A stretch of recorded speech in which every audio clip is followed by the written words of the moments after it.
Freelancing শুরু করা কিন্তু সহজ। কিন্তু এখানে সবাই টিকে থাকতে পারে না। কারণ সবার ধৈর্য, পরিশ্রম আর নির্ঘুম রাত এগুলো কোনোটাতেই মানুষ অভ্যস্ত না। সো আপনারা যারা এই ফ্রিল্যান্সিং এ নতুন আসতে চান তাদের জন্য আমার কিছু কথা।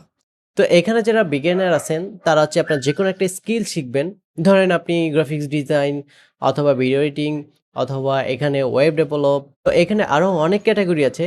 আপনি যেটা ভালো লাগে আপনার সেটা কিন্তু আপনি এখান থেকে বাছাই করে নিয়ে আপনি স্কিলটা শিখে দেন আপনি মার্কেট প্লেসে কাজ করতে পারেন।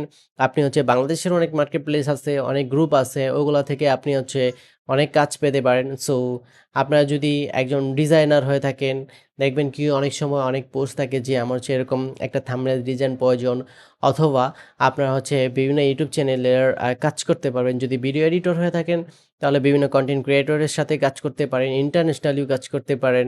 সো আমি আস্তে, আস্তে আপনাদেরকে এগুলো শিখাবো।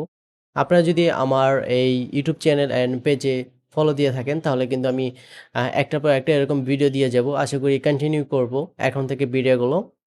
তো আপনারা যারা নতুন শুরু করতে চান তারা কিন্তু ১ম এই আপনাকে স্কিল শিখতে হবে এবং স্কিলের পাশাপাশি ছোট, ছোট কাজগুলো আছে ওগুলো আপনি করবেন।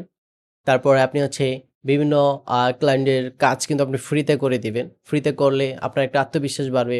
যদি সেই ক্লায়েন্টের কাজটা ভালো লাগে, তার মানে আপনি এখন যেকোনো মানুষের কাজ করতে পারবেন। সো এভাবে, এভাবে করে আপনাকে সামনের দিকে এগিয়ে যেতে হবে।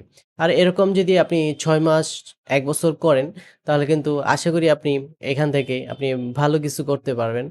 তো আরেকটা কথা, সবাই যাই করেন না কেন ৫ ওয়াক্ত নামাজ পড়বেন, আল্লাহর উপর বিশ্বাস রাখবেন। আর আপনার ফোকাসের দিকে এগিয়ে যাবেন। দোয়া রইলো আপনার জন্য। ধন্যবাদ।